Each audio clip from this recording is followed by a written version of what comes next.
안녕하세요, 여러분. 오늘은 특별한 이야기를 들려드리려고 합니다. 세계 패션의 중심지인 프랑스에서 태어나 교양과 지식을 갖춘 젊은 여성이 아시아 국가를 찾았는데 그곳에서 예상치 못한 상처를 받았습니다. 하지만 우연히 방문한 한국에서 인생의 전환점을 맞이하게 되었죠. 이 이야기는 외국인의 시선으로 본 우리나라의 모습, 그리고 우리가 미처 알지 못했던 한국의 가치를 되돌아보게 해줍니다. 오늘 이 감동적인 이야기를 통해 한국인으로서의 자부심을 다시 한번 느끼시길 바랍니다. 이런 소중한 이야기를 더 많은 분들과 나누고 싶으시다면 구독과 좋아요, 알림 설정 부탁드립니다. 그럼 지금부터 일본에서 상처받은 프랑스 여성, 한국에서 다시 웃다라는 실화를 들려드리겠습니다. 말도 안 되는 일이었습니다. 제가 선진국이라고 믿었던 나라에서 인간으로서의 존중조차 받지 못했다니요. 하지만 단지 여행이라고 생각했던 한국이 저를 사람답게 만들어 주었습니다. 지금의 제 인생은 한국 없이는 설명할 수 없을 정도예요. 제 이름은 소피 디부아입니다. 파리 남부의 작은 마을에서 태어나 자랐죠. 어린 시절부터 저는 세계 여러 나라에 대한 호기심이 많았습니다. 특히 아시아 문화에 대한 관심이 컸어요. 프랑스의 고등학교를 졸업하고 파리 정치대학에 입학했을 때도 제 전공은 자연스럽게 국제정치학이 되었습니다. 대학 시절 저는 다양한 아시아 국가들에 대해 공부했어요. 그 중에서도 일본은 정돈된 사회와 첨단 기술, 독특한 문화가 공존하는 나라로 제 마음속에 특별한 위치를 차지하고 있었습니다. 소피, 넌 정말 일본에 미쳐 있구나. 친구들은 종종 그렇게 말했죠. 그도 그럴 것이 제 방은 일본 영화 포스터와 일본 소설책들로 가득했으니까요. 대학 3학년이 되었을 때 저는 용기를 내어 일본 도쿄의 명문대학 교환학생 프로그램에 지원했습니다. 그리고 기적처럼 제 지원은 받아들여졌어요. 파리의 샤를 드골 공항에서 비행기를 타기 전 아버지는 제 어깨를 꼭 안아주시며 이렇게 말씀하셨습니다. 소피, 네가 꿈꾸던 나라로 가는구나. 하지만 명심해라. 모든 나라는 겉으로 보이는 것과 실제 모습이 다를 수 있단다. 당시에는 아버지의 말씀이 그저 걱정에서 비롯된 조언이라고만 생각했어요. 하지만 나중에 그 말씀이 얼마나 예언적이었는지 깨닫게 되었습니다. 일본에 도착한 첫날, 저는 마치 꿈속에 있는 것 같았어요. 도쿄의 정돈된 거리, 복잡하면서도 질서정연한 지하철, 그리고 화려한 간판들로 가득한 신주쿠 거리를 걸으며 저는 감탄을 멈출 수 없었습니다. 이곳이 바로 내가 꿈꿔왔던 나라구나라는 생각이 들었죠. 대학교에서의 생활도 처음에는 신선하고 흥미로웠어요. 교수님들은 엄격했지만 지식이 풍부했고 일본 학생들은 조용하지만 친절했습니다. 하지만 시간이 지날수록 저는 미묘한 차이점들을 느끼기 시작했어요. 수업 중에 질문을 하면 어색한 침묵이 흐르고 토론 시간에는 주로 남학생들만 이야기하는 경향이 있었습니다. 처음에는 문화적 차이라고 생각했지만 점차 그것이 단순한 문화적 차이가 아니라는 것을 알게 되었어요. 교환학생 프로그램 시작 2달 후 저는 대학 영어 동아리에서 히로시 사토라는 일본인 남학생을 만났습니다. 히로시는 다른 일본 학생들과 달리 적극적이고 외향적이었어요. 영어도 유창하게 구사했고 외국 문화에 대한 관심도 많았습니다. 저희는 금방 가까워졌고 함께 도쿄의 여러 명소를 방문하며 시간을 보냈어요. 소피는 정말 특별해. 다른 외국인 여학생들과는 달라. 히로시가 데이트 중에 자주 하던 말이었습니다. 처음에는 그 말이 칭찬으로 들렸어요. 하지만 시간이 지날수록 그 말이 실은 너는 프랑스 여자인데도 불구하고 괜찮다는 의미라는 것을 깨달았습니다. 히로시와의 관계가 깊어질수록 저는 그의 또 다른 면을 보게 되었어요. 함께 레스토랑에 가면 그는 항상 제 의견을 묻지 않고 메뉴를 주문했습니다. 영화를 고를 때도 제 취향보다는 자신이 보고 싶은 영화를 선택했죠. 처음에는 이런 행동이 그저 일본식 배려라고 생각했어요. 하지만 점점 더 불편함을 느끼기 시작했습니다.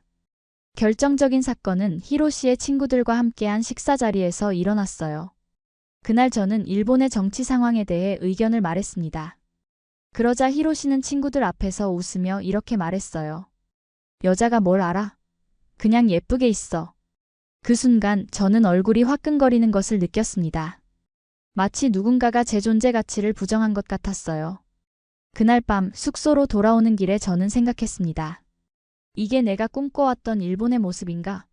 제가 동경했던 나라에서 저는 지식인으로서가 아니라 그저 외국인 여성으로만 취급받고 있었어요. 그 깨달음은 마치 차가운 물을 뒤집어 쓴 것 같은 충격이었습니다. 히로시와의 관계는 그 후로도 계속되었지만 제 마음속에는 점점 더 큰 의문이 자라나기 시작했어요. 이 관계가 정말 제가 원하는 것인지, 그리고 이 나라가 정말 제가 꿈꿔왔던 곳인지에 대한 의문이었습니다. 그리고 그 의문은 곧 현실이 되어 저를 찾아왔어요. 히로시와의 관계는 점점 더 불편해졌습니다. 데이트 중에 제가 의견을 말하면 그는 프랑스식 생각은 여기서 통하지 않아라며 웃어넘겼죠. 처음에는 문화적 차이라고 생각했지만 시간이 지날수록 그것이 단순한 문화 차이가 아니라는 것을 알게 되었습니다. 히로시의 태도는 여성을 동등한 인격체로 보지 않는 깊은 사회적 인식에서 비롯된 것이었어요. 어느 날 우리는 도쿄 교외의 한 공원에서 데이트를 하고 있었습니다. 벚꽃이 만개한 아름다운 봄날이었죠. 저는 프랑스 대학으로 돌아가기 전에 제 진로에 대한 고민을 히로시에게 털어놓았어요. 국제기구에서 일하고 싶은데 일본과 관련된 일을 하면 좋을 것 같아. 그러자 히로시는 피식 웃으며 이렇게 말했습니다. 여자가 그런 일 하기 힘들지 않아? 결혼하고 애 낳고 사는 게 더 행복할 텐데. 그 순간 저는 더 이상 참을 수 없었어요. 내 인생을 내가 정해줄 수 없어. 나는 내 꿈이 있어. 히로시의 표정이 굳어졌습니다. 너무 서양적으로 생각하지 마. 일본에서는 여자들이 그렇게 살지 않아. 그의 말에 저는 깊은 상처를 받았어요. 제 꿈과 열정이 단지 여자라는 이유로 무시당한다는 느낌이었습니다. 그날 밤 기숙사로 돌아와 저는 오랫동안 울었어요. 제가 그토록 동경했던 나라에서 저는 온전한 한 사람으로 인정받지 못하고 있었습니다. 그리고 그날 밤 저는 히로시와 헤어지기로 결심했어요. 다음 날 카페에서 만난 우리는 긴 대화 끝에 이별을 맞이했습니다. 히로시는 제 결정을 이해하지 못하는 듯 했어요. 너는 너무 자유롭게 살려고 해. 그건 여기서 통하지 않아. 그의 마지막 말은 제 가슴에 깊은 상처를 남겼습니다. 이별 후 저는 교환학생 생활을 계속했지만 더 이상 이전과 같은 열정을 느낄 수 없었어요. 일본의 아름다운 풍경과 풍부한 문화에도 불구하고 저는 깊은 외로움과 소외감을 느꼈습니다. 제가 꿈꿔왔던 나라는 실제로 제게 상처를 주는 곳이었어요. 그런 시간이 계속되던 중 대학의 국제교류회에서 저는 한 한국인 유학생을 만났습니다. 민준이라는 이름의 그 학생은 도쿄 대학에서 경제학을 공부하고 있었어요. 민준은 다른 아시아 학생들과 달리 매우 열린 사고방식을 가지고 있었습니다. 일본에서 적응하기 힘들지 않아요? 어느 날 민준이 물었을 때 저는 그동안 쌓아두었던 감정을 모두 털어놓았어요. 히로시와의 관계, 일본 사회에서 느낀 소외감, 그리고 제 꿈이 무시당한 경험까지. 민준은 진지하게 제 이야기를 들어주었습니다. 그런 경험을 했다니 정말 유감이에요. 하지만 모든 아시아 국가가 다 그렇지는 않아요. 민준의 말에 저는 호기심이 생겼어요. 한국은 어때요? 제 질문에 민준은 미소를 지었습니다. 한국도 완벽하지는 않지만 많이 달라요. 특히 젊은 세대들은 성평등에 대한 인식이 높아지고 있어요. 그 후로 민준과 저는 자주 만나 대화를 나누게 되었습니다. 민준은 한국 문화와 역사에 대해 많은 이야기를 들려주었어요. 특히 한국의 빠른 민주화 과정과 사회 변화에 대한 이야기는 매우 흥미로웠습니다. 한국은 불과 몇십 년 만에 독재에서 민주주의로, 가난에서 부유함으로 변화했어요. 그 과정에서 많은 가치관도 변했죠. 민준의 설명은 제게 새로운 세계를 보여주는 것 같았어요. 교환학생 프로그램이 끝나갈 무렵 민준은 제게 제안했습니다. 유럽으로 돌아가기 전에 한국에 잠시 들러보는 건 어때요? 서울은 도쿄에서 비행기로 2시간밖에 안 걸려요. 그 순간 저는 왜인지 모르게 그 제안에 끌렸어요. 아마도 일본에서의 실망감을 달래고 싶었던 것 같습니다. 그래, 한번 가볼게요. 어차피 시간도 있고 비행기 값도 비싸지 않으니까. 제 대답에 민준은 기뻐하며 서울의 명소들과 맛집에 대한 정보를 적어주었습니다. 도쿄에서의 마지막 날, 저는 히로시와 마주쳤어요. 그는 여전히 제 결정을 이해하지 못하는 듯 했습니다. 잘 지내? 그가 물었을 때 저는 담담하게 대답했어요. 응, 이제 한국에 잠시 다녀온 후에 파리로 돌아갈 거야. 히로시의 표정이 변했습니다.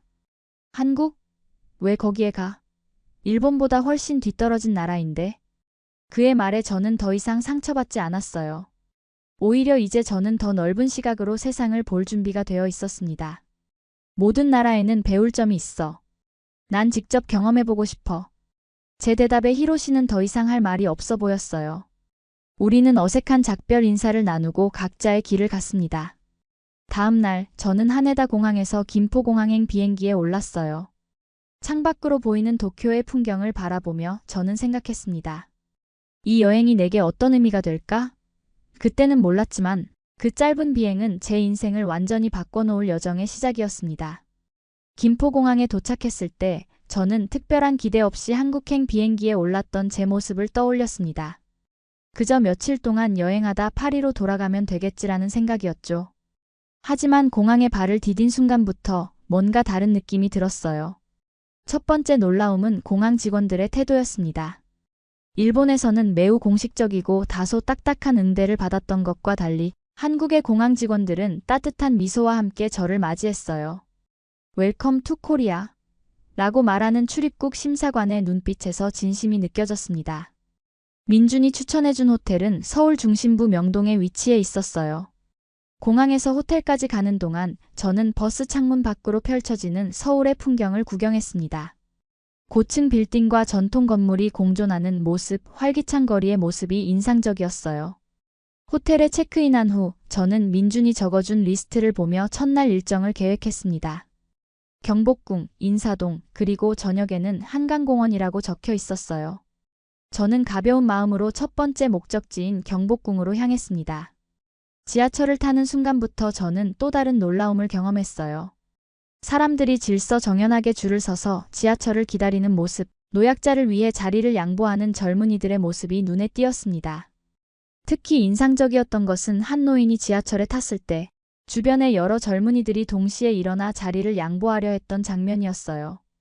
경복궁에 도착했을 때 저는 한국의 역사적 아름다움에 압도되었습니다.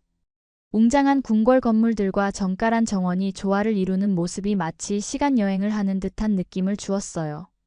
그곳에서 우연히 한 한국인 가이드의 영어 설명을 들을 수 있었는데 그분의 열정적인 설명을 통해 한국의 역사와 문화에 대해 더 깊이 이해할 수 있었습니다. 한국은 수천 년의 역사 속에서도 자신만의 정체성을 지켜왔습니다. 일본의 식민 지배와 한국 전쟁의 아픔을 겪었지만 그 어려움을 이겨내고 오늘날의 발전을 이룩했죠. 가이드의 설명을 들으며 저는 한국이 가진 강인함과 회복력에 감동받았어요. 경복궁을 나온 후 저는 인사동 거리를 거닐었습니다. 전통과 현대가 공존하는 그곳에서 저는 다양한 한국 전통 공예품과 예술 작품을 구경했어요. 한 작은 찻집에 들어가 전통차를 마시는 동안 옆 테이블에 앉아있던 한국인 노부부가 웃으며 말을 걸어왔습니다. 외국에서 오셨나요? 그들의 질문에 저는 프랑스에서 왔다고 대답했어요.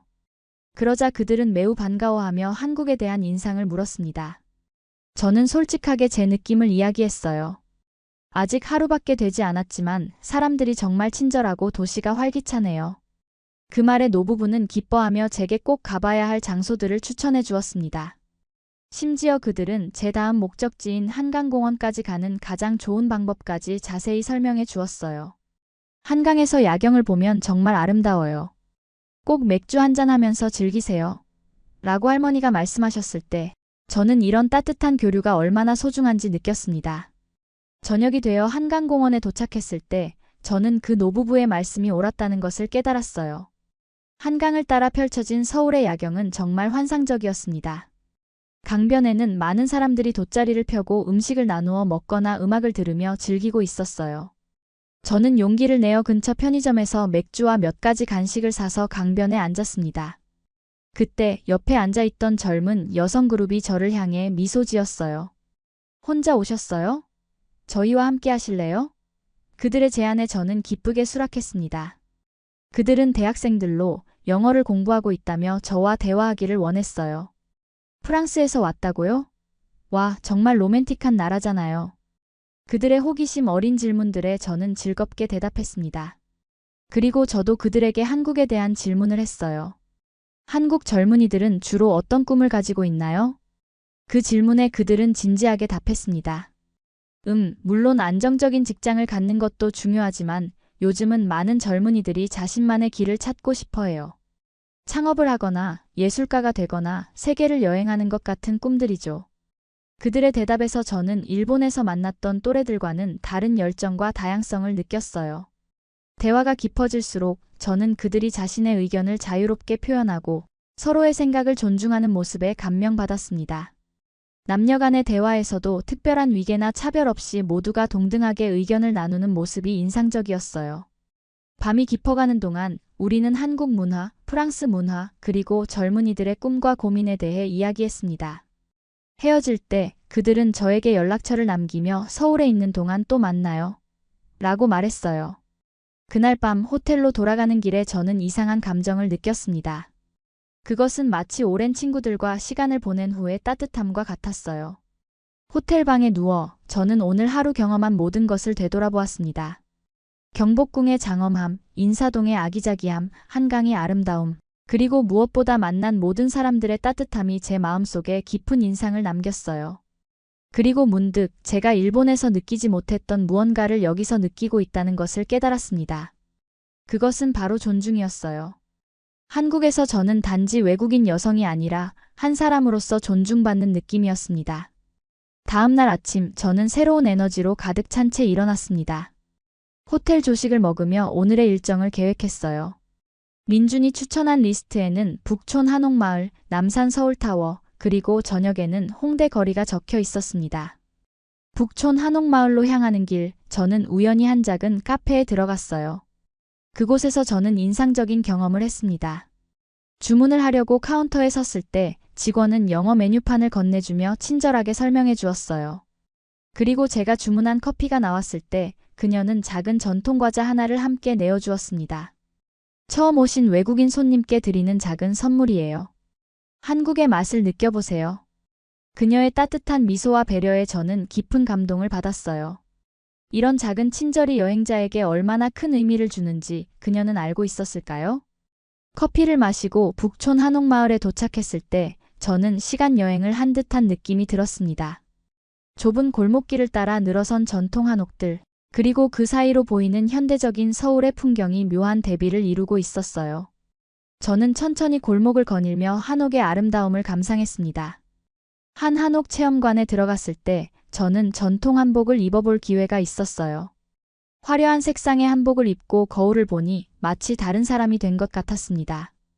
체험관 직원인 할머니께서 제 머리에 전통 장신구를 꽂아주시며 말씀하셨어요. 아이고 정말 예쁘네. 우리 한복이 잘 어울리는구먼. 비록 말씀의 뜻을 정확히 이해하지는 못했지만 그 따뜻한 눈빛과 미소가 제 마음에 깊은 인상을 남겼습니다. 할머니는 제게 한복을 입은 모습을 사진으로 찍어주셨고 심지어 함께 사진을 찍자고 제안하셨어요. 그 순간 저는 이 나라에서 느끼는 편안함이 단순한 여행지에서의 기분이 아니라는 것을 깨달았습니다. 북촌에서의 시간이 지나고 저는 남산 서울타워로 향했어요. 케이블카를 타고 올라가는 동안 서울의 전경이 발 아래 펼쳐졌습니다. 빽빽히 들어선 빌딩들 사이로 한강이 유유히 흐르는 모습이 마치 살아있는 그림 같았어요. 서울타워 전망대에서 바라본 서울의 모습은 더욱 장관이었습니다. 저는 망원경으로 도시의 구석구석을 구경하며 이 도시가 가진 역동성과 아름다움에 감탄했어요. 그때 옆에 있던 한국인 남성이 말을 걸어왔습니다. 처음 오셨나요? 서울이 마음에 드세요? 그의 질문에 저는 진심으로 대답했어요. 네, 정말 아름다운 도시예요.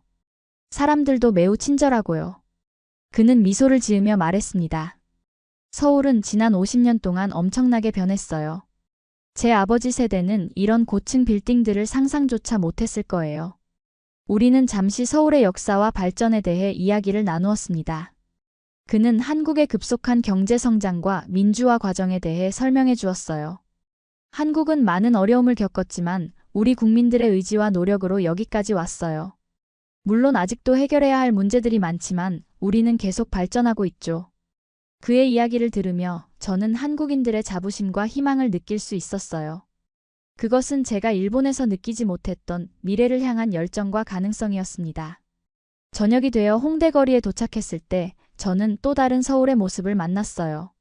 젊은이들로 가득한 거리, 다양한 음악과 예술이 살아 숨쉬는 곳이었습니다.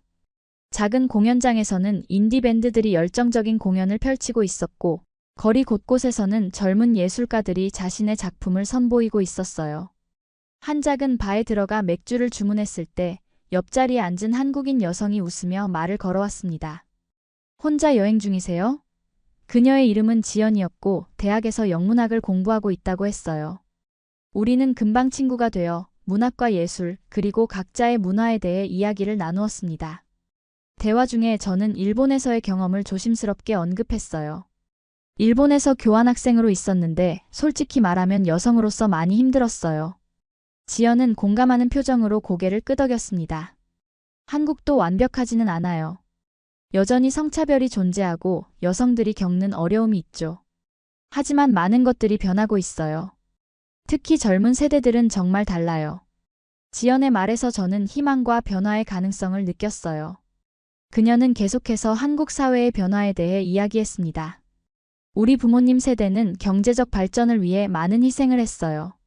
하지만 우리 세대는 더 나은 사회와 문화를 만들기 위해 노력하고 있죠. 성평등, 환경보호, 다양성 존중 같은 가치들이요. 그녀의 이야기를 들으며 저는 한국 사회의 역동성과 변화의 의지를 느낄 수 있었어요. 그것은 전통과 현대가 조화를 이루며 발전해 나가는 모습이었습니다. 홍대에서의 밤이 깊어갈수록 저는 이 나라와 사람들에 대한 호감이 더욱 커져가는 것을 느꼈어요. 지연과 헤어질 때 그녀는 제게 자신의 연락처를 주며 말했습니다. 다음에 한국에 다시 오면 꼭 연락해요. 더 많은 곳을 함께 다니고 싶어요. 호텔로 돌아가는 길, 저는 문득 민준에게 연락해야겠다는 생각이 들었어요. 그의 추천으로 한국을 방문하게 되었고 이렇게 좋은 경험을 하고 있으니 감사 인사를 전하고 싶었습니다. 호텔에 도착해 메시지를 보냈어요. 한국에 와 있어요. 정말 좋은 시간을 보내고 있습니다. 고마워요, 민준. 잠시 후 민준에게서 답장이 왔습니다. 와, 정말 반가워요. 내일 서울에 돌아갈 예정인데 시간이 된다면 만나서 식사라도 할까요? 그의 제안에 저는 기쁘게 수락했어요. 이제 한국에서의 마지막 날이 더욱 기대되었습니다. 그날 밤 침대에 누워 저는 지난 이틀간의 경험을 되돌아보았어요.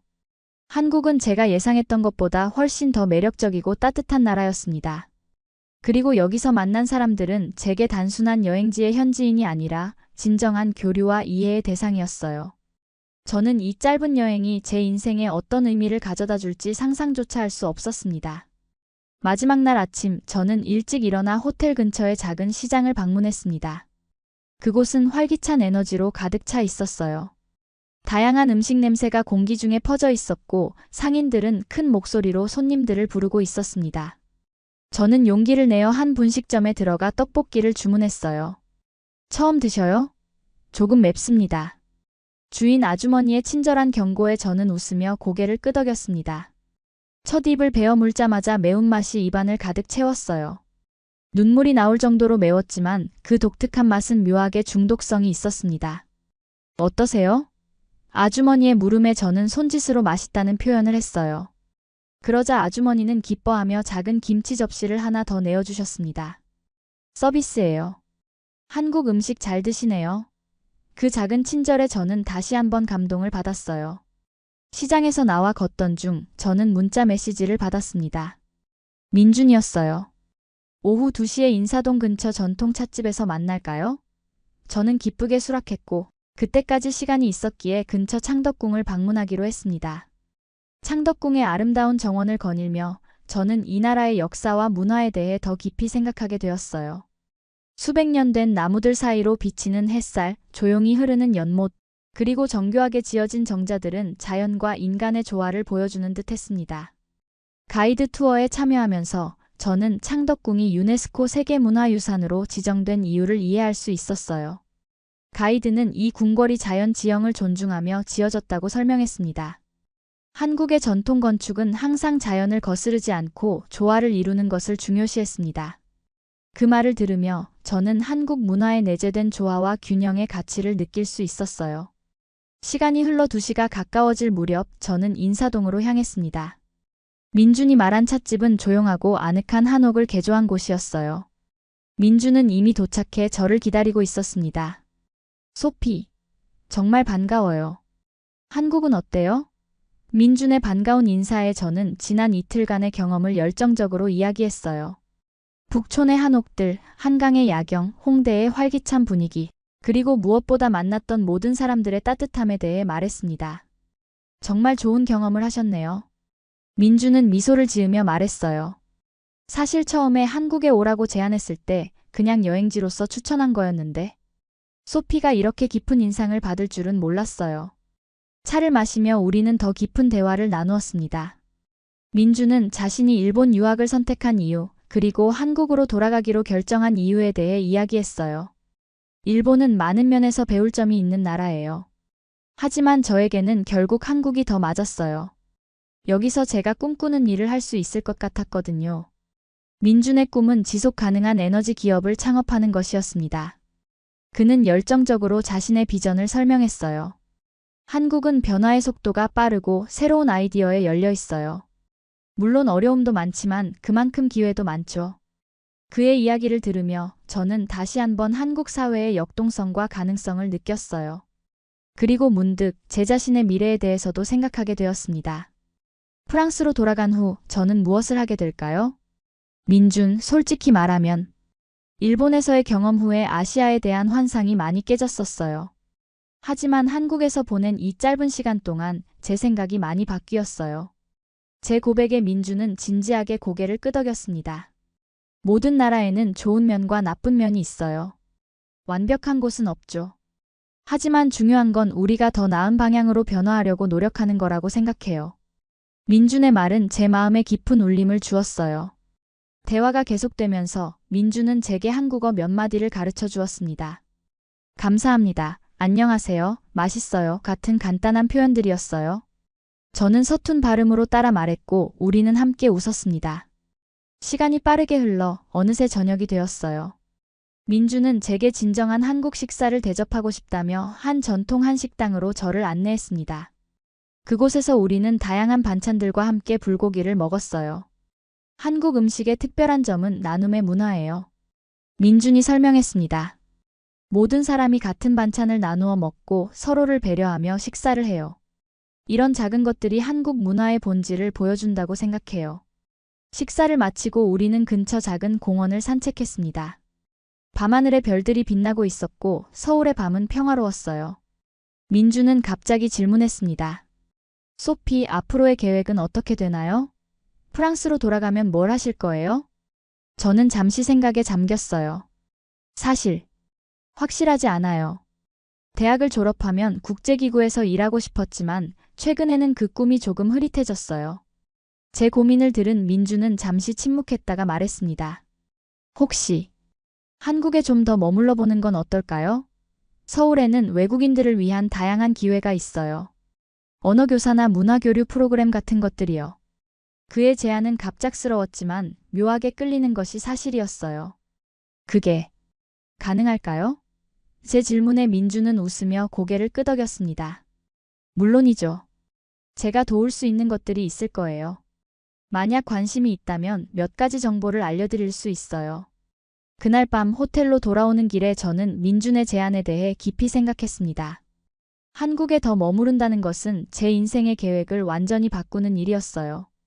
하지만 이 짧은 시간 동안 저는 이 나라와 사람들에게 이미 깊은 애정을 느끼고 있었습니다. 호텔 방에 도착해 저는 창밖으로 보이는 서울의 야경을 바라보았어요. 수많은 빛들이 어둠 속에서 반짝이는 모습이 마치 제 마음속의 혼란과 설렘을 표현하는 것 같았습니다.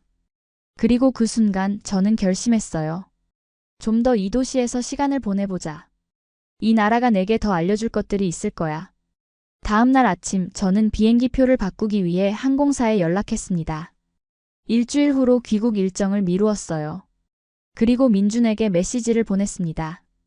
한국에 좀 더 머물기로 했어요. 당신의 도움이 필요할 것 같아요. 일주일이 한 달이 되고 한 달이 세 달이 되었습니다. 서울에서의 제 생활은 예상치 못한 방향으로 흘러갔어요. 민준의 도움으로 저는 서울의 한 영어학원에서 프랑스어와 영어를 가르치는 파트타임 일자리를 얻었습니다. 처음에는 단기간 체험으로 시작했지만 학생들과의 교류와 한국 생활의 매력에 점점 더 빠져들게 되었어요. 저는 이태원 근처의 작은 원룸을 구해 정착했습니다. 창문 밖으로는 남산이 보였고 주변에는 다양한 국적의 사람들이 살고 있었어요. 처음 혼자 살림을 차리는 것은 쉽지 않았지만 이웃들의 도움으로 점차 적응해 나갔습니다. 소피, 이거 우리 집에서 만든 김치예요. 한국 생활에 도움이 될 거예요. 옆집에 사는 이미경 씨는 자주 저에게 집에서 만든 음식을 나눠주셨어요. 그분은 60대의 우아한 여성으로 젊은 시절 프랑스에서 유학한 경험이 있다고 하셨습니다. 우리는 종종 프랑스와 한국의 문화에 대해 이야기를 나누었어요. 한국은 빠르게 변화하고 있어요. 제가 젊었을 때와는 완전히 달라졌죠. 이미경 씨의 말씀은 항상 통찰력이 있었습니다. 하지만 우리 문화의 핵심 가치는 여전히 살아있어요. 가족의 소중함, 공동체 의식, 그리고 서로를 배려하는 마음이요. 학원에서의 생활도 점점 익숙해졌어요. 처음에는 문화적 차이로 어려움을 겪기도 했지만 동료 교사들과 학생들의 열린 마음은 제가 빠르게 적응하는 데 도움이 되었습니다. 특히 학생들의 열정과 호기심은 저에게 큰 기쁨을 주었어요. 선생님, 프랑스에서는 정말 매일 바게트를 먹나요? 에펠탑이 실제로 얼마나 높은가요? 학생들의 순수한 질문들에 저는 즐겁게 대답했고, 그 과정에서 저도 한국 문화에 대해 더 많이 배우게 되었습니다. 주말이면 저는 서울의 다양한 곳을 탐험했어요. 북한산 등산, 한강에서의 자전거 타기, 다양한 박물관과 미술관 방문까지. 그리고 그 모든 경험 속에서 저는 이 나라와 점점 더 깊은 교감을 나누게 되었습니다. 민준과도 자주 만났어요. 그는 제 한국 생활의 든든한 버팀목이 되어주었습니다. 함께 영화를 보고 새로운 식당을 탐방하고 때로는 그의 친구들과 어울리며 더 넓은 인간관계를 형성했어요. 소피, 한국 생활은 어때요? 아직도 적응 중인가요? 민준의 질문에 저는 진심으로 대답했습니다. 처음보다 훨씬 편해졌어요. 물론 아직 언어가 어렵고 가끔은 문화적 차이를 느끼지만 이상하게도 여기서 저는 점점 더 저 자신이 되어가는 것 같아요. 민주는 그 말을 듣고 따뜻하게 미소 지었어요. 그게 바로 진정한 집을 찾았다는 의미일지도 모르겠네요. 꼭 태어난 곳이 아니라 자신을 가장 잘 표현할 수 있는 곳이 진짜 집이니까요. 그의 말은 제게 깊은 울림을 주었습니다. 정말 그럴지도 모른다는 생각이 들었어요. 프랑스에서는 늘 사회적 기대와 전통에 맞춰 살아야 한다는 압박감이 있었지만 한국에서는 저 자신을 새롭게 정의할 수 있는 자유가 있었습니다. 한국에 온 지 3개월이 되는 날, 민주는 제게 특별한 장소로 초대했어요. 그곳은 한강이 내려다 보이는 조용한 카페였습니다. 저녁 노을이 강물을 붉게 물들이는 아름다운 풍경 속에서 민주는 조심스럽게 말을 꺼냈어요. 소피, 솔직히 말하면 처음 당신을 만났을 때부터 특별한 감정이 있었어요. 이렇게 한국에 와서 지내게 될 줄은 몰랐지만 정말 기쁘게 생각해요. 그리고 우리 관계가 단순한 친구 이상으로 발전했으면 좋겠어요. 그의 고백은 놀랍지 않았습니다. 저도 점점 민준에게 특별한 감정을 느끼고 있었거든요. 하지만 여전히 많은 걱정이 있었어요. 서로 다른 문화, 언어, 그리고 미래에 대한 불확실성까지. 민준, 나도 당신에게 특별한 감정을 느끼고 있어요. 하지만 솔직히 말하면 많이 두려워요. 우리는 너무 다른 세계에서 왔고 미래도 불확실해요. 제 솔직한 고백에 민준은 진지하게 고개를 끄덕였습니다. 나도 그런 걱정이 있어요. 하지만 우리가 서로를 정말 존중하고 이해하려고 노력한다면 그 차이는 오히려 우리를 더 강하게 만들어줄 수 있지 않을까요? 천천히 시작해보는 건 어떨까요? 그의 제안은 합리적이었고 저는 고개를 끄덕였어요. 그날 이후 우리의 관계는 새로운 단계로 접어들었습니다. 민준과의 데이트는 제게 한국을 더 깊이 이해하는 기회가 되었어요. 그는 관광 가이드북에는 나오지 않는 숨겨진 명소들, 작은 시장들, 그리고 지역 주민들만 아는 맛집들을 소개해 주었습니다. 이 식당은 우리 할머니가 자주 가셨던 곳이에요. 40년 넘게 같은 맛을 유지하고 있죠. 민준의 이야기 속에는 항상 가족과 전통에 대한 존중이 담겨 있었어요. 그것은 제가 일본에서 만났던 남성들과는 완전히 다른 모습이었습니다. 민준은 결코 제 의견을 무시하지 않았어요. 오히려 제 생각과 감정을 존중하고 진심으로 이해하려고 노력했습니다. 식당을 고를 때도, 영화를 볼 때도 그는 항상 소피는 어떻게 생각해요? 라고 물었죠. 그 작은 배려가 제게는 큰 의미였어요. 프랑스에서는 연인 관계가 어떻게 달라요? 민준의 질문에 저는 생각에 잠겼습니다. 표면적으로는 비슷할 수도 있지만 세부적인 문화 코드가 달라요. 프랑스에서는 개인의 공간과 독립성을 매우 중요하게 여기죠. 연인이라도 항상 함께 있어야 한다는 압박이 덜해요. 민주는 진지하게 고개를 끄덕였어요. 한국에서는 연인 관계가 좀 더 밀접한 편이에요. 거의 매일 연락하고 자주 만나는 게 일반적이죠. 하지만 저는 당신의 공간과 문화를 존중하고 싶어요. 우리만의 방식을 찾아가면 좋겠어요. 그의 이해심 있는 태도에 저는 깊은 감동을 받았습니다. 민주는 단순히 한국식 연애 방식을 강요하지 않았어요. 그는 우리 둘 사이의 문화적 차이를 이해하고 서로에게 맞는 관계를 만들어가고자 했습니다. 시간이 흐르면서 저는 한국어도 조금씩 배우기 시작했어요. 처음에는 안녕하세요, 감사합니다 같은 기본적인 인사말부터 시작했지만 점차 간단한 대화도 할 수 있게 되었습니다. 민주는 제 서툰 한국어에도 항상 격려와 칭찬을 아끼지 않았어요. 소피의 한국어 발음이 정말 좋아요. 외국인인데도 리을과 니은의 차이를 잘 구분하네요. 그의 칭찬에 저는 더욱 열심히 공부했습니다. 언어를 배우는 것은 단순히 의사소통의 수단을 얻는 것이 아니었어요. 그것은 이 나라와 문화를 더 깊이 이해하는 과정이었습니다. 민준의 가족들과 만나게 된 것은 우리가 데이트를 시작한 지 약 2달 후였어요. 처음에는 매우 긴장되었습니다. 다른 문화권의 가족들을 만난다는 것, 그리고 그들이 저를 어떻게 받아들일지에 대한 불안감이 컸어요. 걱정하지 마세요. 우리 부모님은 매우 열린 분들이에요. 특히 어머니는 외국 문화에 관심이 많으시죠. 민준의 위로에도 불구하고 저는 그날 아침 옷을 고르는 데만 1시간을 보냈습니다. 민준의 가족은 서울 외곽의 조용한 주택가에 살고 있었어요. 현관문을 열고 들어서자 따뜻한 음식 냄새가 저를 맞이했습니다. 민준의 어머니는 부엌에서 나오시며 밝은 미소로 저를 반겨주셨어요. 소피 씨, 정말 반가워요. 민준이 많이 이야기했어요. 그녀의 따뜻한 환영에 제 긴장감은 조금씩 풀렸습니다. 민준의 아버지도 친절하게 인사해 주셨고 그의 여동생은 호기심 어린 눈으로 저를 바라보았어요.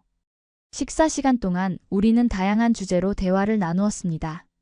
민준의 부모님은 프랑스 문화와 역사에 관심이 많으셨고 특히 어머니는 프랑스 요리에 대해 많은 질문을 하셨어요. 저는 최선을 다해 대답했고 가끔 민준이 통역을 도와주었습니다. 소피 씨는 한국 음식이 입에 맞나요? 민준의 어머니가 물으셨을 때 저는 진심으로 대답했어요. 네, 정말 맛있어요. 특히 김치찌개와 불고기를 좋아해요. 제 대답에 그녀는 기뻐하시며 더 많은 반찬을 제 앞접시에 담아주셨습니다. 식사 후 민준의 아버지는 거실에서 오래된 가족 앨범을 보여주셨어요. 어린 시절 민준의 모습, 가족 여행 사진들, 그리고 중요한 행사들의 기록이 담긴 앨범이었습니다. 그 순간 저는 이 가족의 따뜻함과 유대감을 느낄 수 있었어요. 민준이 어렸을 때부터 꿈이 컸어요. 항상 새로운 것을 탐구하고 더 나은 세상을 만들고 싶어 했죠. 민준의 아버지가 자랑스럽게 말씀하셨습니다. 그의 말에서 저는 부모로서의 사랑과 존중을 느낄 수 있었어요. 그날 저녁 민준의 집을 나서면서 저는 이상한 감정에 사로잡혔습니다. 그것은 마치 오래된 친구의 집을 방문한 것 같은 편안함이었어요. 민준의 가족은 저를 단지 외국인 여자친구가 아니라 한 사람으로서 진심으로 환영해 주었습니다. 어떻게 생각해요? 우리 가족이 괜찮았어요?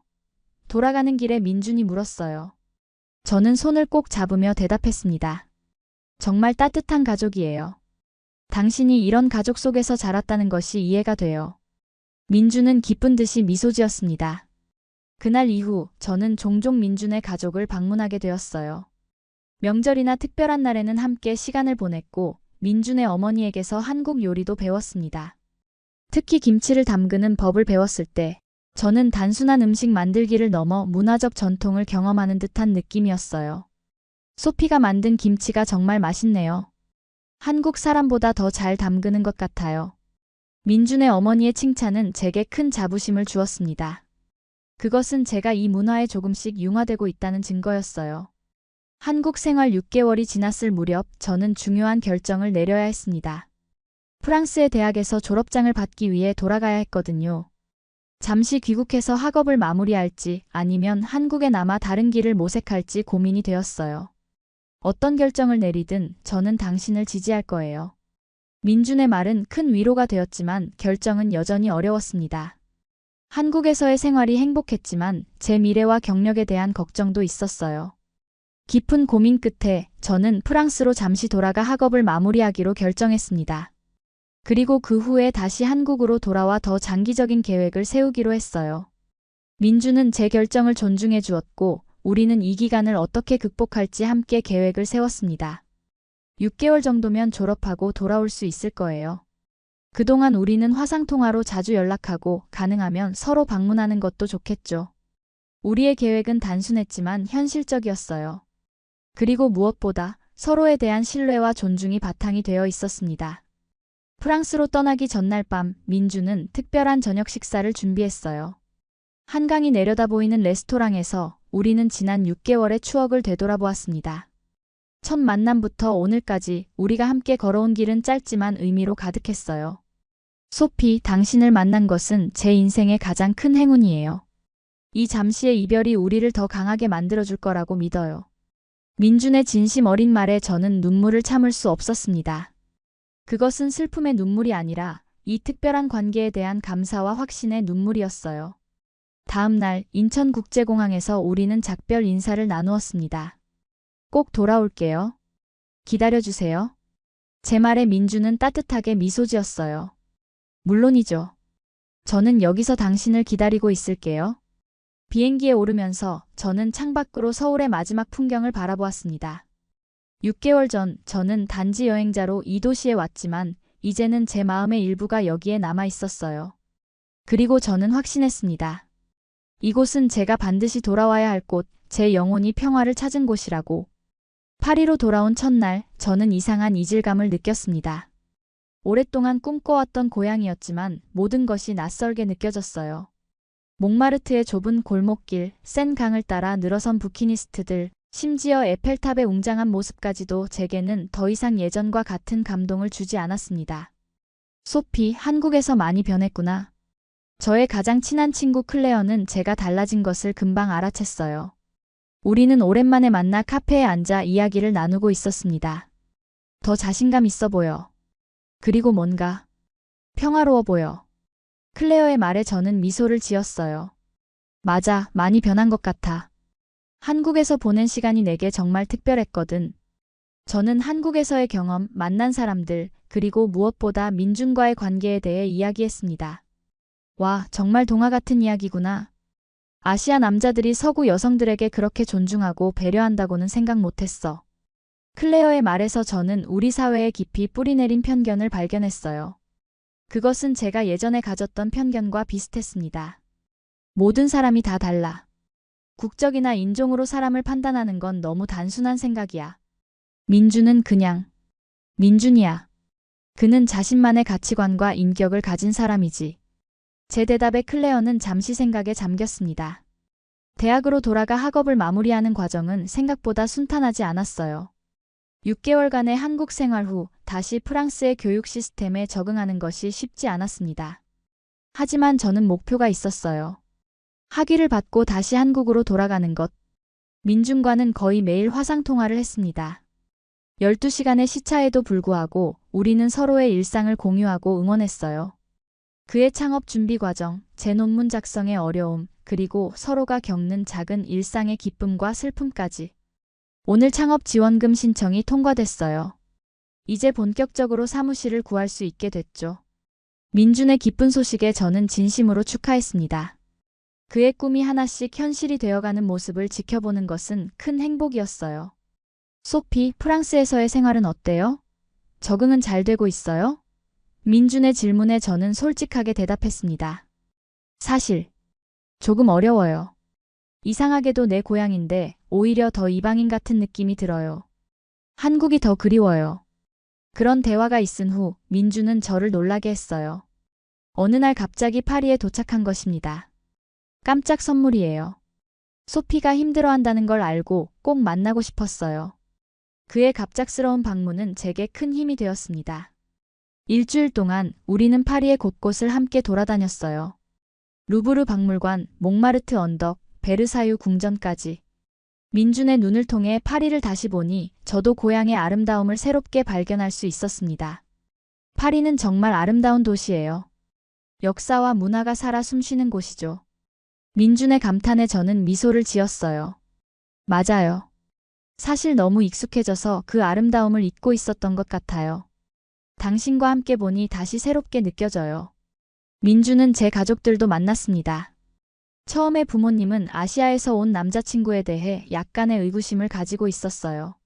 하지만 민준의 진실함과 지식, 그리고 예의 바른 태도는 그들의 마음을 금방 사로잡았습니다. 소피, 민준은 정말 훌륭한 청년이구나. 아버지는 민준이 돌아간 후 저에게 말씀하셨어요. 처음에는 문화적 차이가 걱정됐지만 이제는 내가 행복하다면 우리도 기쁘단다. 부모님의 지지는 제게 큰 위안이 되었습니다. 이제 남은 것은 학업을 마무리하고 제 미래에 대한 결정을 내리는 일이었어요. 논문 작성에 매진하면서 저는 한국과 프랑스 사이의 문화 교류를 주제로 선택했습니다. 제 경험을 학문적 관점에서 분석하는 과정은 매우 의미 있었어요. 졸업식이 다가오면서 저는 중요한 결정을 내렸습니다.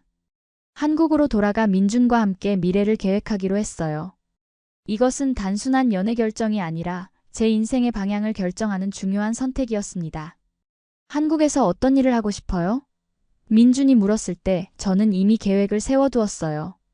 프랑스와 한국 사이의 문화교류 프로그램에서 일하고 싶어요. 두 나라의 가치를 연결하는 다리가 되고 싶어요. 졸업 후 저는 서울의 프랑스 문화원에 지원서를 제출했습니다. 제 학위와 한국 경험, 그리고 언어 능력을 높이 평가받아 문화 프로그램 코디네이터 자리에 합격했어요. 그것은 제가 꿈꿔왔던 것보다 더 완벽한 기회였습니다. 다시 한국으로 돌아가는 비행기 안에서 저는 지난 1년을 되돌아보았어요. 일본에서의 실망, 우연한 한국 방문, 민준과의 만남, 그리고 이제 새로운 시작을 향해 가는 여정까지. 모든 것이 운명처럼 연결되어 있는 것 같았습니다. 인천공항에 도착했을 때 민준은 꽃다발을 들고 저를 기다리고 있었어요. 소피, 돌아와줘서 고마워요. 이제 우리의 진짜 이야기가 시작되는 거겠죠? 그의 말에 저는 눈물이 맺혔습니다. 그것은 새로운 시작에 대한 기대와 설렘의 눈물이었어요. 서울에서의 새 생활은 예상보다 더 빨리 자리를 잡았습니다. 프랑스 문화원에서의 일은 보람찼고 민준의 창업 회사도 점차 성장하고 있었어요.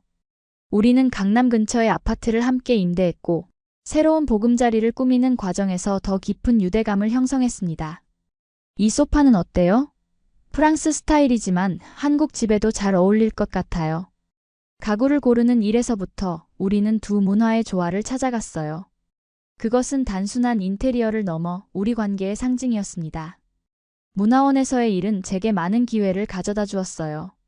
프랑스 예술가들의 한국 전시회를 기획하고 한국 학생들을 위한 프랑스 문화 워크숍을 진행하며 저는 제가 가진 두 문화의 이해를 활용할 수 있었습니다. 소피 씨는 정말 두 문화를 잘 이해하고 있어요. 그런 관점이 우리 프로그램에 큰 도움이 되고 있습니다. 문화원 원장님의 칭찬은 제게 큰 자부심을 주었어요. 저는 이제 단순한 외국인이 아니라 가치 있는 기여를 하는 전문가로 인정받고 있었습니다. 민준의 회사도 점차 궤도에 올랐어요. 그는 재생에너지 솔루션을 개발하는 스타트업을 창업했고 특히 개발도상국을 위한 저비용 솔라 패널 시스템으로 주목받기 시작했습니다. 그의 비전과 열정은 많은 투자자들의 관심을 끌었어요. 소피가 없었다면 이 모든 것이 가능하지 않았을 거예요. 당신의 지지와 조언이 제게 큰 힘이 되었어요. 민준의 말에 저는 깊은 감동을 받았습니다. 우리는 서로에게 영감과 힘이 되어주고 있었어요. 한국에서의 새 생활 1년이 지났을 무렵 민준은 제게 중요한 질문을 했습니다. 한강이 내려다보이는 남산타워에서 그는 무릎을 꿇고 반지를 내밀었어요. 소피, 당신과 함께 평생을 보내고 싶습니다. 결혼해 주시겠어요? 그 순간 저는 지난 모든 여정이 이곳으로 저를 인도했다는 것을 깨달았습니다. 일본에서의 상처, 우연한 한국 방문, 그리고 민준과의 만남까지. 모든 것이 이 순간을 위한 준비였어요. 네, 당신과 함께하고 싶어요. 제 대답에 민준의 눈에서도 눈물이 흘렀습니다. 그것은 우리가 함께 걸어온 길, 그리고 앞으로 걸어갈 길에 대한 확신과 사랑의 표현이었어요. 결혼 준비는 두 문화의 아름다운 융합이었습니다. 우리는 한국의 전통 혼례와 서양식 결혼식을 결합하기로 했어요. 양가 부모님들도 이 아이디어에 흔쾌히 동의해 주셨습니다. 양국의 전통을 모두 존중하는 것이 좋겠어요. 민준의 어머니는 항상 제 문화를 이해하려고 노력하셨어요. 그녀는 프랑스 결혼 풍습에 대해 많은 질문을 하셨고, 어떻게 하면 두 문화의 아름다움을 모두 담을 수 있을지 함께 고민해 주셨습니다. 제 부모님은 결혼식을 위해 한국을 방문하셨어요. 처음 오시는 한국에서 그들은 이 나라의 아름다움과 사람들의 따뜻함에 감동받으셨습니다. 이제 내가 왜 이곳을 선택했는지 이해가 된다. 어머니는 서울의 거리를 걸으며 말씀하셨어요. 결혼식 날 저는 먼저 전통 한복을 입고 패백 의식에 참여했습니다. 붉은색과 파란색이 화려하게 어우러진 한복을 입고 거울을 보니 마치 한국의 역사 속으로 들어간 듯한 느낌이었어요. 민준의 어머니가 직접 한복 고르는 것을 도와주셨고 전통 예법도 가르쳐 주셨습니다. 소피, 정말 아름다워요. 마치 한국의 공주 같아요. 민준의 할머니께서 감동의 눈물을 흘리시며 말씀하셨어요. 그 순간 저는 단순히 외국인 며느리가 아니라 이 가족의 진정한 일원으로 받아들여지고 있다는 것을 느꼈습니다.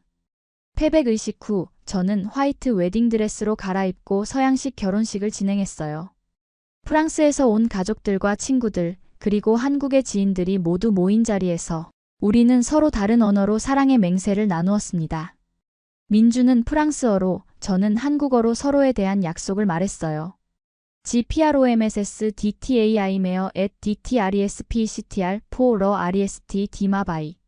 내 남은 생애 동안 당신을 사랑하고 존중할 것을 약속합니다. 민준의 서툰 프랑스어 발음이지만 그 진심이 제 마음에 깊이 닿았습니다. 당신과 함께하는 모든 순간이 제 인생의 가장 소중한 시간임을 약속합니다. 제 한국어 서약에 많은 하객들이 감동의 눈물을 흘렸어요. 그것은 단순한 결혼식이 아니라 두 문화의 아름다운 만남과 화합의 순간이었습니다. 결혼식 후 열린 피로연에서는 한국과 프랑스의 음식이 함께 제공되었어요. 불고기와 파리지앵 디저트, 김치와 프랑스 치즈가 같은 테이블에 놓였죠. 처음에는 낯설어하던 양국의 하객들도 점차 서로의 음식을 즐기며 대화를 나누기 시작했습니다. 프랑스 와인과 한국 소주를 섞어 마셔봤어요. 상상 이상으로 잘 어울리네요. 민준의 대학 친구 중 한 명이 즐겁게 외쳤어요. 그 순간 저는 문화의 경계를 넘어선 진정한 소통과 이해가 이루어지고 있음을 느꼈습니다. 신혼여행은 두 나라를 모두 방문하는 특별한 여정이었어요. 먼저 프랑스 남부의 프로방스를 여행하고 이후에는 한국의 제주도를 방문했습니다. 라벤더 향기 가득한 프로방스의 들판과 제주도의 푸른 바다는 각자의 방식으로 아름다웠고 우리는 그 다양한 아름다움 속에서 서로의 문화를 더 깊이 이해하게 되었어요. 두 세계 모두에 속한다는 건 정말 특별한 일이에요. 제주도의 해변을 걸으며 민준이 말했습니다. 우리는 두 개의 렌즈를 통해 세상을 볼 수 있으니까요. 신혼생활은 예상보다 더 자연스럽게 흘러갔어요. 물론 문화적 차이에서 오는 작은 충돌은 있었지만 우리는 서로를 이해하고 존중하는 마음으로 그 모든 것을 극복해 나갔습니다. 민주는 제가 프랑스식 아침 식사를 즐기는 것을 존중했고 저는 그가 한국식 저녁 식사를 원하는 것을 이해했어요. 문화적 차이는 갈등의 원인이 아니라 우리 관계를 더 풍요롭게 만드는 요소예요. 우리는 종종 이렇게 말하며 서로를 격려했습니다. 그리고 그것은 정말 사실이었어요. 서로 다른 관점과 전통을 가진 우리는 함께 더 넓은 세계를 경험할 수 있었습니다. 결혼 1주년이 되던 해 우리에게 기쁜 소식이 찾아왔어요. 저는 임신을 했습니다. 그 소식을 들었을 때 민준의 얼굴에 피어난 행복한 미소는 제가 평생 잊지 못할 순간이 되었어요. 우리 아이는 두 문화의 아름다움을 모두 품게 될 거예요.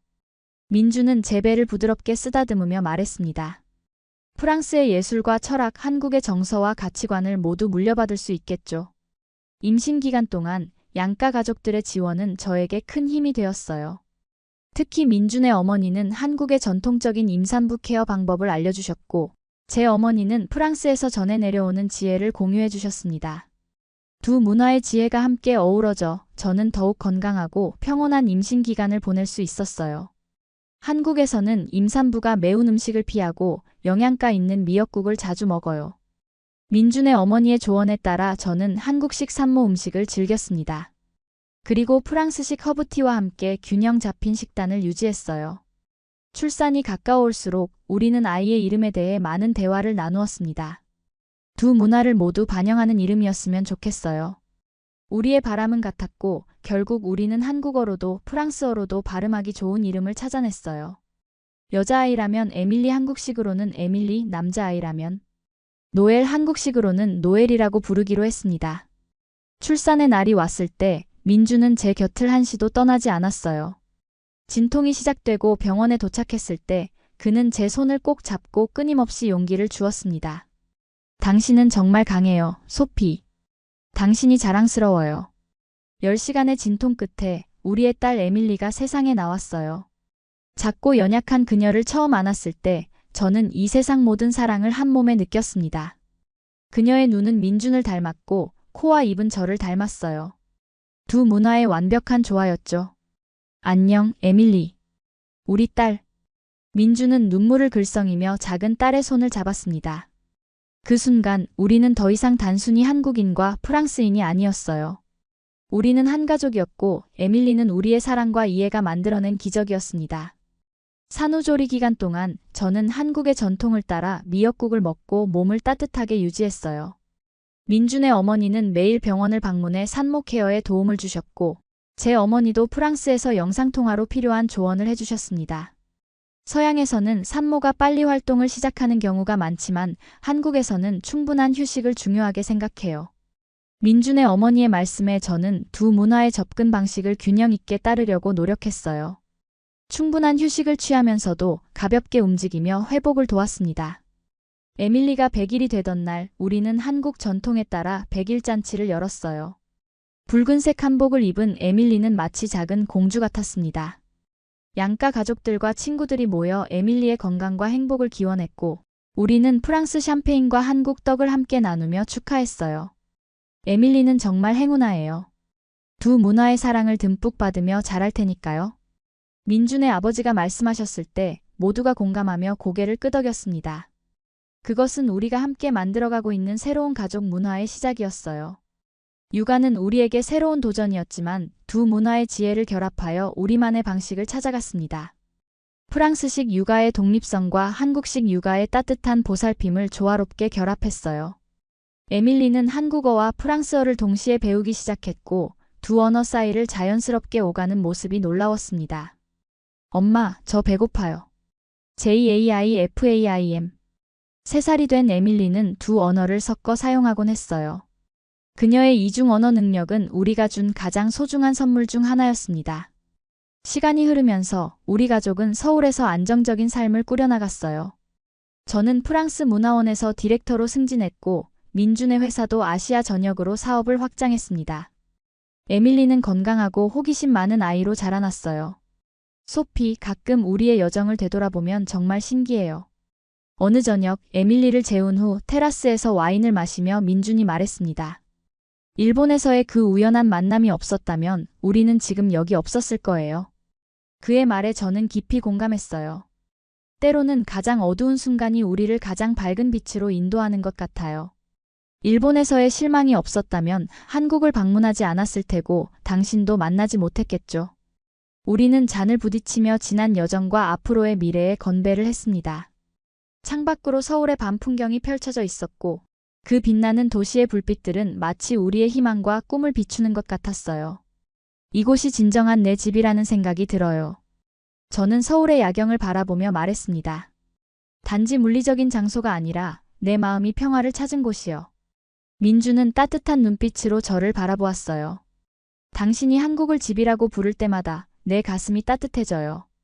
당신이 이곳에서 행복하다는 것이 정말 기쁩니다.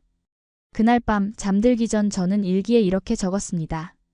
때로는 인생의 가장 예상치 못한 여행이 우리를 가장 아름다운 목적지로 인도한다.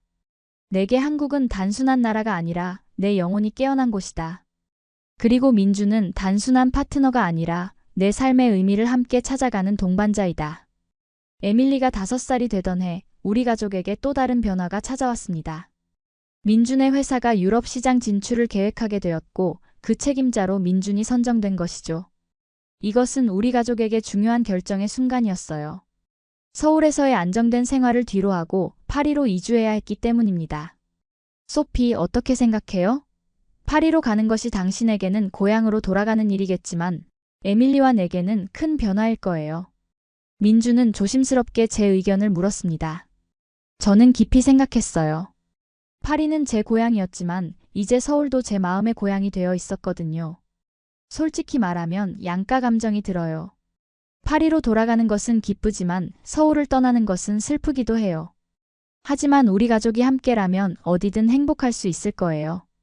제 대답에 민주는 안도의 미소를 지었습니다. 에밀리에게 이 소식을 전하는 것은 쉽지 않았어요. 그녀는 서울에서 태어나 자란 아이였고 여기에 많은 친구들과 추억이 있었거든요. 에밀리, 우리 곧 프랑스 할머니 할아버지가 사는 곳으로 이사를 갈 거야. 새로운 모험이 될 거야. 우리의 설명에 에밀리는 처음에는 혼란스러워했지만 곧 새로운 나라에 대한 호기심으로 눈을 빛냈어요. 프랑스에서도 김치 먹을 수 있어요? 에밀리의 순수한 질문에 우리는 웃음을 터뜨렸습니다.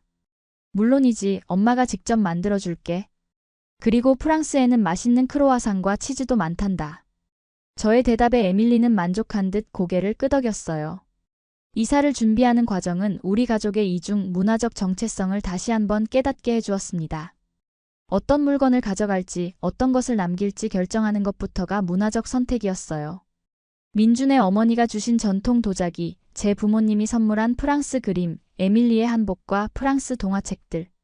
이 모든 것이 우리 가족의 이야기를 담고 있었습니다. 이것들은 단순한 물건이 아니라 우리의 여정을 보여주는 증거들이에요. 짐을 싸며 저는 감상에 젖었습니다. 지난 7년간 서울에서의 삶이 스쳐 지나갔어요. 처음 한국을 방문했던 그 설렘, 민준과의 만남, 결혼, 에밀리의 탄생까지. 모든 순간이 소중한 기억으로 남아 있었습니다. 서울을 떠나기 전 우리는 특별한 송별회를 열었어요. 민준의 가족들, 제 직장 동료들, 그리고 우리가 서울에서 만난 모든 소중한 사람들이 모였습니다.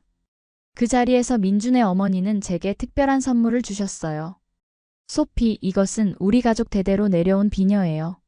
한국의 전통 머리 장신구죠. 프랑스에서도 한국을 기억하고 언젠가 에밀리에게 물려주었으면 해요. 그녀의 선물에 저는 눈물을 참을 수 없었습니다. 그것은 단순한 장신구가 아니라 제가 이 가족의 진정한 일원으로 받아들여졌다는 상징이었어요. 파리에 도착한 첫날, 우리는 새로운 시작에 대한 기대와 설렘으로 가득 찼습니다. 우리는 몽마르트 근처에 아파트를 구했어요. 창문 밖으로는 에펠탑이 보였고 거리에서는 프랑스어가 흘러나왔습니다. 하지만 우리 집 안에는 한국의 향기도 가득했어요. 거실에는 한국 그림이 걸려 있었고 부엌에는 김치 냉장고가 자리 잡았습니다. 이제 내가 문화적 소수자가 되었네요. 민주는 농담처럼 말했지만 그 말에는 진실이 담겨 있었어요. 이제 그는 외국인으로서의 경험을 하게 된 것이죠. 하지만 제가 한국에서 그랬던 것처럼 민준도 파리에서 자신만의 자리를 찾아가기 시작했습니다. 민준의 회사는 파리 중심부에 유럽 지사를 설립했고 그의 혁신적인 에너지 솔루션은 유럽 시장에서도 큰 관심을 받았어요. 처음에는 언어와 문화적 장벽으로 어려움을 겪기도 했지만 민준의 진실함과 전문성은 국경을 초월한 가치였습니다. 프랑스 사람들은 처음에는 조금 거리감이 있지만 일단 마음을 열면 정말 따뜻해요. 민준은 파리 생활 6개월 차에 이렇게 말했습니다. 그는 점차 프랑스어를 배우고 현지 문화에 적응해 나갔어요. 특히 프랑스의 와인과 치즈 문화에 깊은 관심을 보였습니다. 에밀리는 놀라울 정도로 빠르게 적응했어요. 프랑스 유치원에 다니기 시작하면서 그녀의 프랑스어는 날로 향상되었습니다. 하지만 가정에서는 여전히 한국어도 사용했고 양국의 문화적 전통과 가치를 모두 배우고 있었어요. 엄마, 오늘 학교에서 친구들이 내가 2개의 언어를 할 수 있다고 부러워했어. 에밀리가 자랑스럽게 말했을 때 저는 우리의 선택이 옳았다는 확신을 얻었습니다. 문화적 다양성은 에밀리에게 제약이 아니라 특별한 강점이 되고 있었어요. 저는 파리의 한국문화원에서 일을 시작했습니다. 서울에서의 경험을 살려 이번에는 한국 문화와 예술을 프랑스에 소개하는 역할을 맡게 되었어요. 그것은 마치 제 인생의 여정이 완벽한 원을 그린 것 같은 느낌이었습니다. 소피, 당신은 정말 두 세계 사이의 완벽한 다리예요. 문화원 원장님의 말씀은 제게 큰 의미가 있었어요. 저는 이제 단순히 문화적 외국인이 아니라 두 문화를 연결하는 중요한 역할을 하고 있었습니다. 파리에서의 생활이 1년이 지났을 무렵 우리는 놀라운 소식을 접했어요. 민준의 회사가 개발한 친환경 에너지 솔루션이 유럽연합의 지속가능 에너지 프로젝트에 선정된 것입니다. 이는 회사의 큰 성공이자 민준의 비전이 국제적으로 인정받은 순간이었어요. 이 모든 것이 당신 덕분이에요, 소피. 축하 파티에서 민준이 말했습니다. 당신이 없었다면 저는 결코 이런 도전을 시도하지 못했을 거예요. 하지만 저는 알고 있었어요. 이것은 민준 자신의 열정과 노력의 결과였고 제가 한 일은 그저 그를 믿고 지지한 것뿐이었습니다. 우리 가족은 파리와 서울 사이를 오가며 균형 잡힌 삶을 살았어요. 1년에 2번은 꼭 한국을 방문했고 양가 부모님들도 파리에 오셔서 함께 시간을 보내곤 했습니다.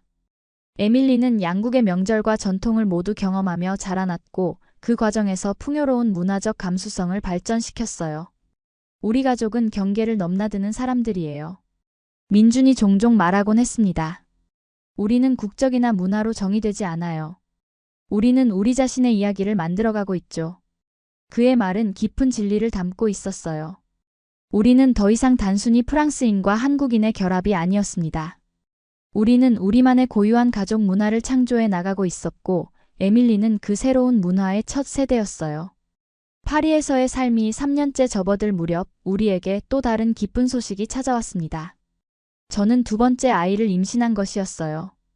이번에는 아들이었고 우리는 그에게 노엘이라는 이름을 지어주기로 했습니다.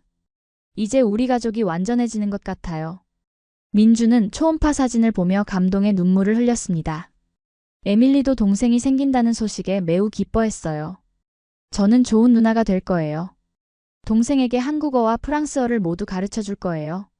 노엘이 태어났을 때 우리는 파리에서 한국식 백일잔치와 프랑스식 세례식을 결합한 특별한 축하 행사를 열었어요. 양가 가족들과 친구들이 모두 모인 자리에서 우리는 노엘의 탄생과 우리 가족의 성장을 축하했습니다. 이 아이들은 진정한 세계 시민으로 자랄 거예요. 제 아버지가 축사에서 말씀하셨어요. 그들은 경계와 편견을 넘어 더 넓은 시각으로 세상을 바라볼 수 있을 테니까요. 그날 밤 모든 손님이 떠나고 아이들이 잠든 후 민준과 저는 발코니에 앉아 파리의 밤 풍경을 바라보았습니다. 멀리 에펠탑의 불빛이 빛나고 있었고 그 아래로 센 강이 조용히 흐르고 있었어요. 가끔은 이 모든 것이 꿈만 같아요. 저는 민준의 손을 잡으며 말했습니다. 일본에서의 그 상처가 없었다면 우리는 지금 여기 없었을 거예요. 민준은 깊은 이해의 눈빛으로 저를 바라보았어요. 인생은 참 신비롭죠. 때로는 가장 어두운 순간이 우리를 가장 밝은 빛으로 인도하니까요. 우리는 잔을 부딪히며 우리의 여정과 앞으로의 모험에 건배했습니다. 그리고 저는 깨달았어요.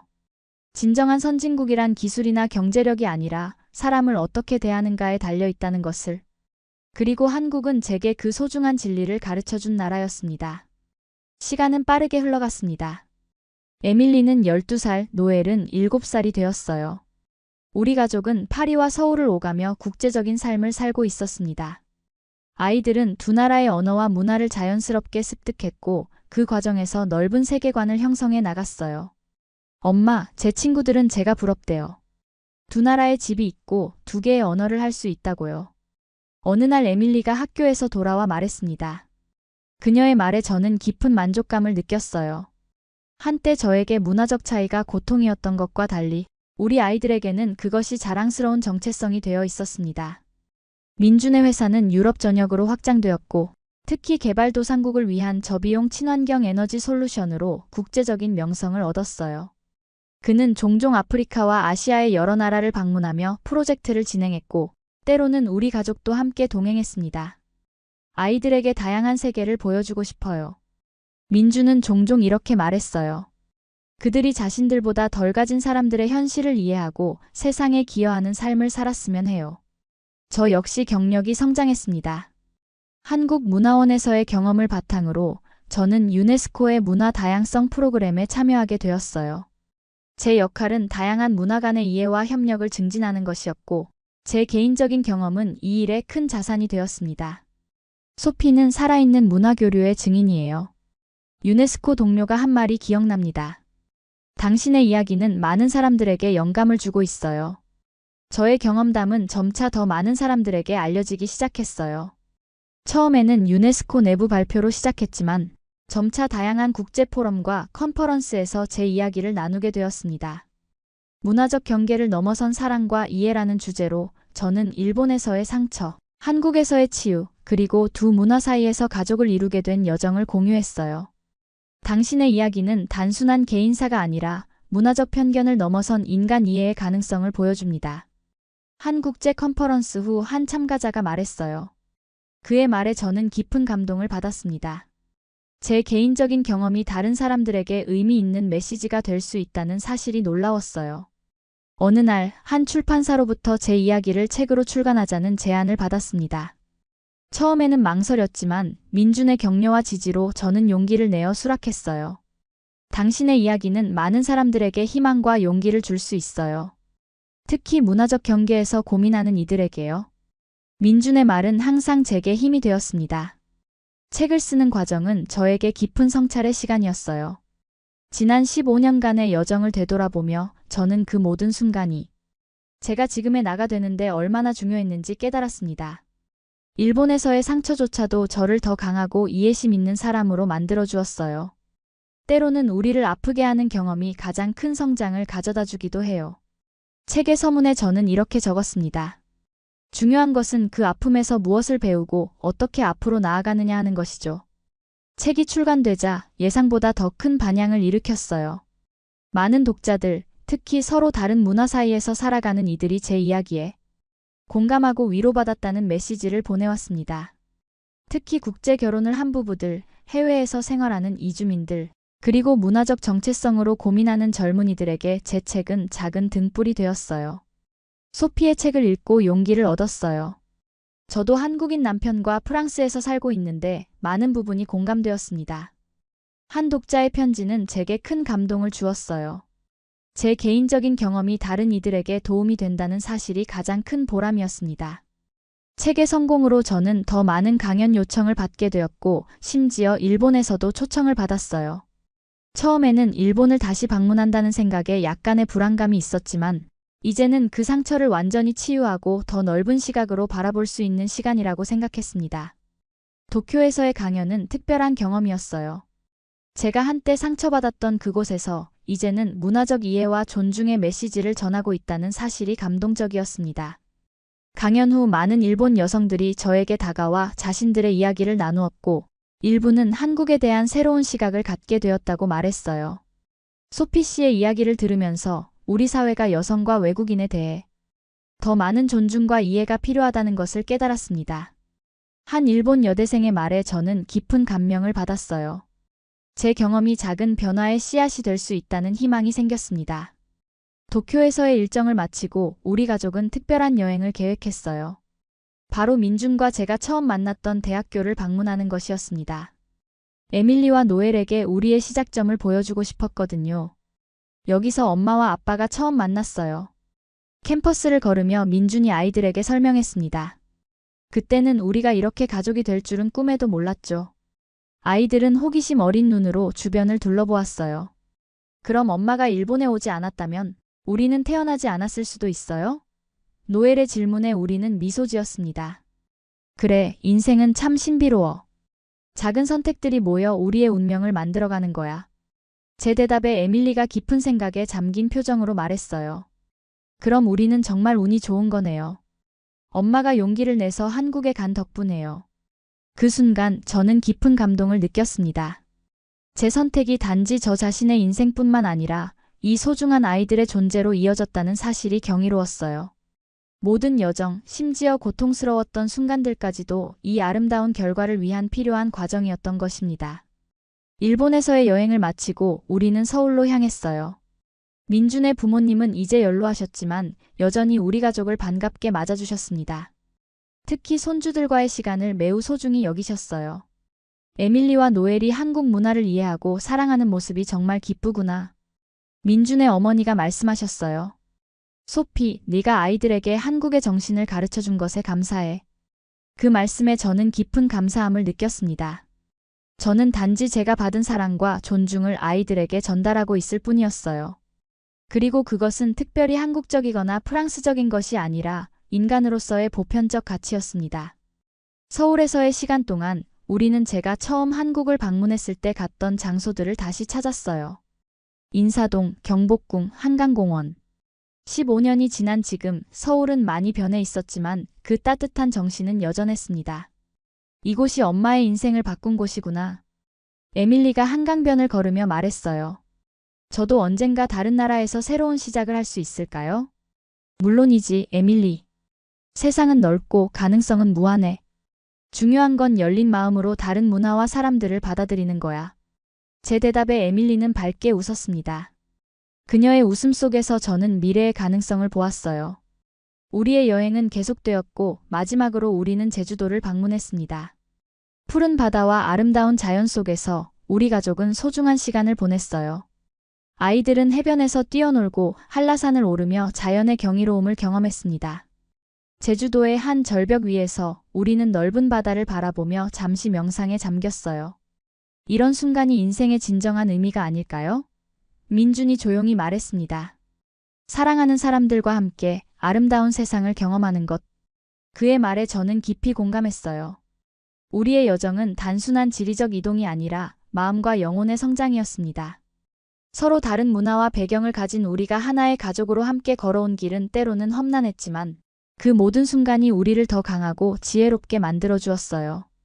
파리로 돌아가는 비행기 안에서 저는 창밖으로 보이는 구름 위로 떠오르는 태양을 바라보았습니다. 그 눈부신 빛 속에서 저는 미래에 대한 희망과 확신을 느꼈어요. 우리 가족의 이야기는 계속될 것이고 에밀리와 노엘은 그들만의 여정을 시작할 것입니다. 무슨 생각을 그렇게 깊이 해요? 옆자리에서 민준이 물었어요. 저는 미소를 지으며 대답했습니다. 우리의 여정이요. 그리고 얼마나 많은 것이 변했는지에 대해 생각하고 있었어요. 민준은 제 손을 꼭 잡았습니다. 많은 것이 변했지만 가장 중요한 것은 변하지 않았어요. 우리의 사랑과 서로에 대한 존중이요. 그의 말에 저는 깊이 공감했어요. 우리의 이야기는 단순한 국제연애나 문화적 통합의 이야기가 아니었습니다. 그것은 인간으로서의 존중과 이해, 그리고 진정한 사랑에 관한 이야기였어요. 그리고 그 가치는 어떤 국경이나 문화적 경계도 초월하는 것이었습니다. 파리에 돌아온 후 저는 새로운 프로젝트를 시작했어요. 바로 다문화 가정의 아이들을 위한 교육 프로그램이었습니다. 제 경험과 전문성을 살려 여러 문화 사이에서 자라나는 아이들이 그들의 다양한 정체성을 긍정적으로 받아들이고 발전시킬 수 있도록 돕는 것이 목표였어요. 문화적 다양성은 약점이 아니라 강점입니다. 프로그램 소개에 저는 이렇게 적었어요. 여러 문화의 렌즈를 통해 세상을 볼 수 있는 아이들은 미래의 글로벌 리더가 될 것입니다. 프로그램은 큰 호응을 얻었고 점차 유럽 여러 도시로 확장되었습니다. 심지어 한국에서도 관심을 보여 서울에 분원을 열게 되었어요. 민주는 회사 일로 바쁜 와중에도 항상 저의 프로젝트를 지원해 주었고 때로는 직접 강연자로 참여하기도 했습니다. 소피가 하는 일은 미래를 위한 투자예요. 민주는 종종 이렇게 말했어요. 문화적 이해와 존중은 이 복잡한 세상에서 가장 필요한 가치니까요. 시간이 흐르면서 에밀리는 대학 진학을 앞두게 되었습니다. 그녀는 국제관계학을 공부하기로 결정했고 세계 여러 대학에서 입학 제안을 받았어요. 엄마, 아빠, 저는 서울대학교에 가기로 했어요. 에밀리의 결정에 우리는 놀랐지만 동시에 그녀의 선택을 존중했습니다. 한국에서 더 깊이 제 뿌리를 탐구하고 싶어요. 그리고 할머니, 할아버지와 더 많은 시간을 보내고 싶기도 해요. 에밀리의 설명에 저는 깊은 감동을 받았어요. 그녀는 이미 자신의 정체성을 긍정적으로 받아들이고 스스로의 길을 찾아가고 있었습니다. 에밀리를 서울로 떠나보내는 날, 인천공항에서 우리는 뜨거운 눈물을 흘렸어요. 그것은 슬픔의 눈물이 아니라 자랑스러움과 새로운 시작에 대한 기대의 눈물이었습니다. 엄마가 처음 한국에 왔을 때처럼 저도 제 인생의 새로운 장을 시작하는 거예요. 에밀리가 말했어요. 그리고 언젠가 저도 엄마처럼 제 이야기를 다른 사람들과 나눌 수 있기를 바라요.